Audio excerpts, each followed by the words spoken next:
Hey guys, most of you already know who I am, but for those of you who don't, my name is Michael Edwards. I'm a food photographer based down here in Grenada, and welcome to Eyes for Food. In this video, we'll be going over some simple practices I myself use every day to make really tasty food photos, and I'm just going to be showing you how you can use them yourself to take your own food shots to the next level. So listen up, learn something, it's gonna be fun.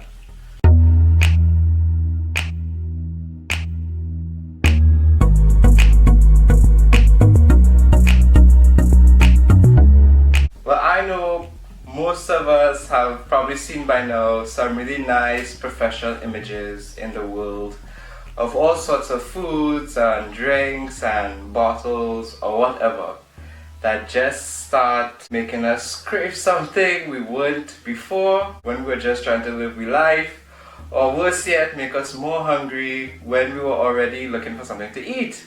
How do these images accomplish these effects on us? This question is kind of what has me on my journey. And well, even though it might take someone years sometimes to fully learn, understand, and really start implementing all the science behind photography, taking your photos from step 1 to 2 is actually pretty simple, and you could probably even start today, to be honest. The techniques that we're going to go over today are some of the fundamentals that even the most pro of pros have to know and implement in their work to some degree. Okay, it's that important. Alright, so let's go. The first thing that you'll need obviously is a camera, and trust me, you don't need anything fancy. The phone that you have is really all you need to get you going. Some of the photos I have on my Instagram, for example, I took with a phone, and up to this day no one knows unless I tell them I took them. Any real and serious photographer, and this is a real belief of mine, they would tell you that it doesn't matter about the gear that you have. The only thing that matters is what you know and how you apply that knowledge. So now that we have our full phones, the first thing you need to do is wipe your lens, please, alright? Now I know all too well our phones aren't just cameras. They're in our hands, they're in our pockets, they're on the table, we're throwing them down. Anything that you could think of this happened to with phones. So just make sure the lens is clean. If there's something in your eye, how well would you see? That's how I like to think about it, okay? And the lens is the eye of your phone, so just make sure it's clean. Alright, next thing we need to talk about is light. And this is where we get into the meat and potatoes of it. If there's anything you remember from this video, one thing is that light is the most single important element to your creation of a visually pleasing image. Light is what makes or breaks your photo, and how you position your light relative to what you're shooting can really make a difference. A pro couldn't be a pro if they didn't understand and learn these fundamentals, okay? So to that point though, take off the flash from your phone. Sometimes I see people using this. It's not the worst thing that you can use, but if used incorrectly, it could definitely be more of a fight down than an actual friend.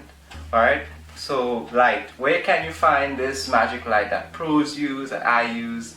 Well, to be honest, if you follow me on Instagram, you're supposed to know the answer to this already. But for those of you that don't, luckily for us, one of our best light sources is actually a simple window or a door and the natural light that's coming through those areas, alright? Using this type of light is just simply vastly superior than your phone flash. Or another thing I see people using is the mounted wall lights, the lights they have up on the walls. Please, please, please. That is like the worst thing you could do to your food. It introduces all types of colors and tints. like taking your hard work and then putting it on the table, about to eat it, and then putting like aloe or something on top of it just before you put it in your mouth. It just doesn't make sense, alright? So as for the phone flash, really only lights up the front of the food, right? Generally lighting from this angle is what we call flat lighting. The sun just came out. So the video got brighter. What this does is the flat lighting really washes out the scene and makes it look, well, flat.